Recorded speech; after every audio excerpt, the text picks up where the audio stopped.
Hello, and welcome back to my channel. Welcome back to Jai and Jerry po. Kamusta ang lahat? Kumusta man? Hello po. I hope everyone is doing fine and well today.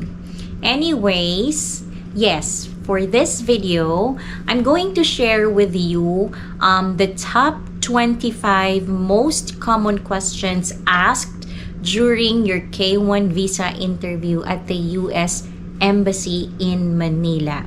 So if you're new to my channel, please subscribe. Don't forget to click the bell button para po ma-notify kayo on my next upload, especially if you're a K1 visa filer and adjusting your status here in the US. And kahit naman hindi kayo K1 visa filer, I really appreciate you watch this video up to the end po. Maraming salamat. And you can visit my other videos as well. I post videos about my day-to-day life dito sa US, anong mga ginagawa ko, and I also make contents about my experiences as a K1 visa filer. Tulong ko na rin po sa mga K1 visa filers na mga sisters ko dyan. Because I know the struggle, especially if DIY kayo. I am a DIY filer. So yes, these are the questions that I have gathered and asked from my friends that have been through K1 visa interview at the USEM. And these questions, some of the questions here are personally tinanong po sa akin during my interview sa USEM. Yung iba naman po, ito din yung mga tinanong, hindi lahat ng question, I mean, all the 25 questions were asked in one person, ganyan, lahat 25 questions yung tinanong. Yung iba, they're very lucky, they were only asked like 3 questions, 5 questions, or 10 questions, ganyan. Mabilis lang po. Madali lang po talaga. Actually, mabilis lang and then madali lang po yung interview. As long as kilala nyo lang po, you know your fiancé, if he has like mga criminal case or like mga may naging, you know, he's got involved into something like that. Alam nyo po, dapat alam nyo po kasi they will ask you some of the questions like that sa embassy and kahit naman po sa CFO. So yes, just a disclaimer, I am not affiliated with any government agency nor working as an immigration attorney. I am not a professional or illegal expert. I'm only sharing based from my own experience and my research po as a K1 visa filer myself, DIY. Ako lang po lahat nag-gather ng documents, nag-submit ng aking applications, and here I am right now sharing what I've learned, what I've been through with the process. Sa mga fellow K1 visa filers din natin dyan, especially sa mga nagdi-DIY lang tulad ko. So these are my help na rin po sa kanila. So ano-ano nga ba? Ano na ba yung mga tanong? So, as a tip po, so I've already made a video about the step-by-step process po na gagawin ninyo sa loob, sa USEM, inside the USEM. Nandun na po, this video right here, please check this video. Go to my YouTube channel right here, click playlist, and find K1 Visa and AOS step-by-step guide album, and find this video right here specifically. Nandyan po yung experience ko nung nag-interview ako sa USEM. Nandun po lahat ng step-by-step process na ginawa namin, from lining up outside sa USEM hanggang sa pumasok kami sa pre-screening, first window, second window, and third window. Ayan po, nandyan na rin po yung requirements kung ano yung dadalhin ninyo sa USEM, yung requirements na hiningi lang nila sa akin, and also mga questions. So, tip ko lang po para po wag kayong kabahan. I know, very common naman talaga, kinakabahan tayo. Of course, hindi naman tayo laging ini-interview, di ba? Even kahit sa mga job interviews nga kinakabahan tayo, that's normal. Pero as much as possible, try to calm yourself. Kalmahin niyo po yung sarili ninyo kasi the more nakabahan kayo, the more you get nervous, the more you lose your focus, and then hindi na kayo makakasagot ng diretso, ng tama sa interviewer ninyo. So as much as possible, calm yourself down. Kalmahin niyo po yung sarili ninyo. Think of happy thoughts, think of happy thoughts. Ganyan po yung ginawa ko. Think of happy thoughts, and then wag po, refrain from talking too much sa mga katabi ninyo. I know, we get excited. Nandun na tayo eh. We get really excited. It's our interview day. And of course, may mga nakikilala tayong K1 visa filers natin. But when we're inside the embassy po, let's try ourselves, let's respect other people. Respect of course, the embassy, the office. Let's try to at least wag tayong masyadong mag-ingay, mag-usap sa iba, makipag-usap sa iba. Let's try to focus on what we're doing, ganyan. Okay lang naman po na mag-usap kayo dyan. Pwede naman kayong mag-usap right after. Get each other's number, you write it down or whatsoever.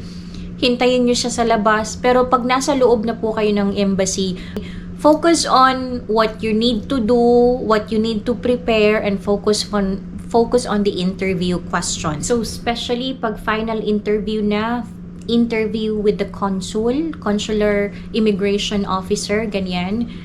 The more kasi, pag ninervyusin kayo, parang magsa-stutter kayo, ganyan yung sagot ninyo. So, please try to calm yourself down. Pag tinawag na po yung pangalan ninyo, focus lang kayo sa interviewer ninyo. Huwag kayong lingon ng lingon kahit saan. If you can put your hands like that on top of the counter, ano ba yan? Ano bang tawag dyan? Kung pwede, ilagay nyo siya ganyan, or you can just put it in the side of your pocket. Kung meron kayong pocket, yung mga pants ninyo or anything, dress, ano bang suot ninyo, put it on the side, inside your pockets, ganyan. Or kahit man lang nakatayo kayo dyan yan, relax lang po kayo. If there's a question po na hindi nyo masyadong narinig or hindi nyo masyadong naintindihan, you can always politely ask the immigration, the consular officer to ask him or her to repeat the questions. You can say, "I'm sorry, ma'am. I'm sorry, sir, but I did not heard that clearly, or I did not heard that properly. What is it again?" Or, "Pardon me. I'm sorry. What was that again?" Pwede niyo pong sabihin yan. They are actually nice. It happened to me. Hindi ko masyadong narinig yung tanong niya kasi parang lumayo siya sa mic, something ganyan, may ginagawa siya, and then I said, "What was that again? I'm sorry." Ganyan po yung sinabi ko. And then he smiled and asked me the questions again, and then I answered it. Pag may mga ganyang instances, hindi nyo siya masyadong narinig or hindi nyo masyadong naintindihan yung tanong, ask politely. They would be very happy to repeat the questions for you. And then, tsaka hindi naman siya kahit may glass sa harap ninyo, parang may mic kasi parang may lapel sila, may speaker dyan sa baba, maririnig nyo talaga yung mga tanong. Kahit yung tanong sa kabilang section, maririnig nyo po. So please, always focus, give your full attention sa interviewer ninyo pag nasa loob na kayo ng embassy. So yes, what are the top 25 most common questions na tinatanong ba if you're a K1 visa filer? Let's start with, what is your name? Of course, very common yan. What is your name? Or what is your full name? Para na rin, it's actually, they ask that question para to identify if ito ba talaga, ikaw ba talaga yan, ganito, ganyan. So, what is your full name? Sabihin niyo po yung full name ninyo kung anong nasa birth certificate ninyo or anong nasa passport ninyo, kung anong nasa passport ninyo. Ayan. Next is your date of birth. What is your birthday? Or when is your birthday? What is your date of birth? Ganyan. And who petitioned for you? This questions is also asked hindi lang sa K1 visa, but this is also asked sa other US visa or tourist or family-based visa. Ito din po yung tinatanong nila. So who petitioned for you? My consular officer asked me this question, and I said, "My fiance." And then the follow-up question was, "What is your fiance's full name?" Or what is your fiance's name? So, sinabi ko yung full name ni fiance. And then, next is, how old is your fiance? Or minsan, they would ask, when is your fiance's birthday? So, sabihin nyo po kung ilang taon na, depende sa question if they ask, how old is your fiance? Wag na po kayong masyadong, wag nyo nang i-flower. Direct to the point po dapat ang sagot ninyo sa question. Especially, sa ganito, how old is your fiance? And you just say, my fiance is 50 years old, my fiance is 30 years old, or you can say, he's 30, he's 40 years old, he's 30 years old, he's 50 years old. Ganyan na po, wag na pong masyadong maraming flowers para diretso na po kayo. And then next, what is his address? Saan ba siya nakatira? So, dapat alam niyo po yung address niya. And also, especially the zip code. They also ask the zip code. So, please memorize your fiance's full address, including the zip code. Kasi tinatanong talaga nila yan. So, what is his address? What is his number? Or what is his phone number? So, if you memorize that, much better. Pero mas maganda talaga na memorize niyo na po yung address niya, yung phone number niya. Kasi, what if, di ba, magka-problema kayo sa airport, sa connecting flights ninyo, and then, you don't know his phone number. If you don't memorize it, write it on a paper. Ilagay niyo po sa bag niyo, sa hand carry, or sa luggage, check-in luggage niyo, or put a piece of paper, write his number, and put it in your pocket para at least safe kayo. Alam nyo kung sinong kokontakin ninyo pag nawala kayo sa airport or on your connecting flight, magka-problema kayo. Next question. What is his work? So, ayun. Ito tinanong din sa akin, what is his work? And he's an executive manager of like this, blah, blah, blah. Name of the company. And where did you meet? Or it could be, or it can be, when did you meet? Or how did you meet? So, tinanong ito sa akin, where did you meet? And I said, we met on a dating site. You can answer that if you met on a dating site, or if you met on Facebook, you can say, we met on Facebook. Or if you met him through a common friend, you can say, I met him through a common friend. So, ganyan po. We met on, give a date, like that. Meet. How did you meet? We met on a dating site, ganyan. So, ito yung sa akin, where did you meet? Ang tinanong sa akin was, where did you meet? We met on a dating site, and then he said, what was the name of the dating site? Tinanong pala yun. What is the name of the dating site? And then I said, Filipino Cupid. Ayan. So, next question. How long have you known each other?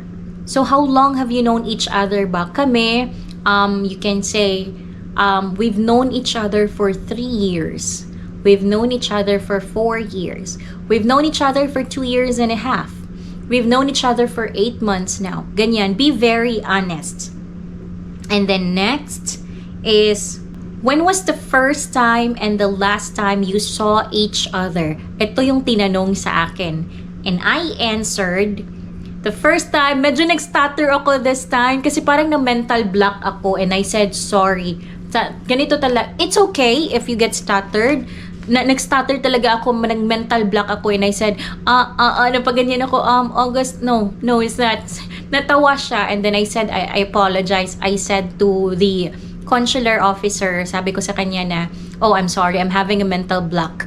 And then I said, we met on, the first time we met was on, and the last time we saw each other was this. So, my question, itong question na to, ang dami nagtanong sa akin. Ano daw ba yung sagot? If the consular officer ask you, when was the first time you saw each other? Pag sinabi namang when was the first time you saw each other, depende na po sa inyo yan. If you feel like answering the first time you saw each other in person, or the very first time you saw sa website or sa dating site, sabihin nyo lang po. Kasi if they want to clarify something, they will give you a follow-up questions regarding that one. So ako, this was the question, this was asked to me, when was the first time and the last time you saw each other in person? Ginilagyan niya ng person. Do you have any wedding plans? This question was asked to me, ha? And some consular officer asked this to other people as well. Some of my friends got this question as well. Do you have any wedding plans? I answered kasi wala kaming wedding plans pa. But we were already talking that time na magpapakasal kami on the second month ng pagdating ko dito sa US. So I just said, We don't have any wedding plans yet, but we're thinking that we will get married on the second month on my arrival in the US. Or sometimes, they will ask you, do you have a date on your wedding? Pag wala pa kayong naisipan, you can just honestly say, we have not yet planned the date of our wedding and the location because we will be talking about it when I arrive in the US or ganyan. Honestly, kung wala pa kayong plans, don't be afraid to say we don't have plans yet. You can be very honest or say we don't have plans yet, but we're thinking that we've talked already about it, and we will talk when I arrive there, and we will start doing our plans when I arrive in the US. Mga ganyan po. Now, next question is, are you married? Or they will ask you, have you been married before? Ganyan. So this question was asked to me, and then sabi ko, no, I've never been married. Next question was, is he married? And then sabi ko, I said, yes, he is legally divorced. Yan sabi ko. And then the follow-up question was, how many times has he been married before? Next question is, do you have kids? And I said, no. Do you have, or does he have kids from the previous marriage? Or if single ang mga fiancé ninyo, they will ask, does he have kids? Ganyan. And then if you answer yes to this question, most of the follow-up question is, how many kids do you have? Or how many kids does he have on the previous marriage? Ganyan. And then sometimes they will also ask, how old are the kids? Or there are also questions, some people are asked as well, what are the names? Do you know the names of his kids? Or do you know the age of his kids? Ganyan. Ganyan po yung mga follow-up questions. Now, he also asked me, and this was also asked to other people, do you have kids together? And we don't have kids together. Some people have kids together, so you can just say, yes, we have 1 or 2. Same thing, follow-up questions, how many kids do you have together? Ganyan. Now, what are the reason for, this was from the divorce. Some people, this was not asked to me, but some people were asked this, what are the reason for the divorce? Especially sa mga divorce dyan, yung mga fiancé nila. So say if you know the reason for the divorce, you can just tell them. If you don't know, be very honest. So much better po na alam ninyo yung reason ng kung bakit po sila naghiwalay. Ask your fiancé about it. Ako, my husband is previously married or legally divorced when we applied for K1 visa, but I was not asked for this question. Have you applied for a US visa before? Yes or no? You can just say no. You can say yes if you've tried, if this is your second time to apply for a US visa. What is the ex-wife? Minsan nagtatanong ito, may tinatanong nito. Yes. So have you been arrested before? Commonly tinatanong ito lahat ng K1 visa. So have you been arrested before? If you've been arrested before, whatever it is, answer it yes or no. Follow-up question is, what was it? What was the reason for it? Ganyan. So, have you, or what is your fiancé? Minsan din tinatanong, what is your fiancé's hobby? Kung may hobby po ang mga fiancé ninyo, answer it. Ako, if I'm asked with this question, I wasn't asked for this question anyway. So if I'm asked this question, sasabihin ko, my husband loves fishing. He does fishing. Ganyan. Kasi that's my husband's hobby. Another, this is like a surprise question. Ito po yung mga tinatawag nila na surprise question. Someone was asked this question. What's your favorite thing about him? O, diba? So, ano po yung mga favorite thing ninyo about your fiancés? So, if you have a favorite thing that you love about your fiancé, say it. Wag nyo nang stressin yung sarili ninyo to think about, say it. He's kind, he's lovable, ganyan. What's your favorite thing? He's funny, ganyan po. You don't stress yourself about things na, very very simple questions. And, ano pa ba? Last one, have you committed a crime? So, these questions always pop up to any K1 visa filer. Have you committed a crime? Yes or no? If you have not, no. If you have, then answer it, diba? So, yes, so far, those are the top 25 most common questions that are asked during your interview at the K1 visa sa USEM. I know there are other questions that I have not listed here. If there are questions again here na tinanong sa inyo na wala dito, comment down below para alam po ng mga sisters natin, ma-share natin sa kanila. Ano ba yung mga tinanong sa inyo? Paano nyo ba in-answer? So hopefully, this will give you a guide. Makatulong po ito sa inyo. And again, visit my YouTube channel, Jai and Jerry. Go to playlist. Click K1 Visa and AOS step-by-step guide para po sa other videos that I post about K1 Visa. Nandyan yung, meron din pong videos dyan, how to book, ano ba yung mga gagawin ninyo pagdating ninyo dito sa US, nandyan po lahat. So please don't forget to subscribe, to click the bell button para ma-notify kayo on my next upload. Especially po sa mga K1 visa filers na mga sisters ko dyan and brothers. And also, don't forget to like this video, to share this video to anyone you know na mag-a-apply pa lang ng visa or mag-i-interview pa lang para may guide sila. Ayan. Good luck po sa lahat. Ang importante po, huwag kayong kabahan. Try your best na pakalmahin po yung sarili ninyo because the more you're nervous, the more na hindi kayo makakasagot properly sa mga tanong ng question, mawala kayo sa focus. So, ayan lang po talaga yung tip ko sa inyo. And also, yung mga bawal, no smartphones, no smartwatches,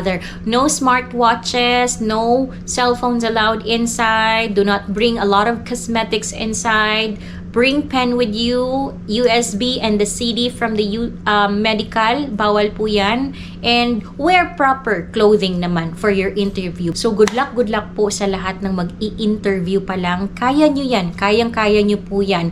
Think positive lang. Think na ma-approve kayo. Wala naman very maliit lang yung percentage na nadi-deny sa K1 visa. So good luck everybody. And see you dito sa US. Sa mga taga-Florida dyan, hello po. Sana magkita-kita tayo dito sa Florida. You know, you can always comment down below kung taga saan kayo dito sa Florida. And yes, good luck po sa lahat. Hope to see you in my next video. Maraming salamat po. Don't forget to subscribe and to like this video. Good luck!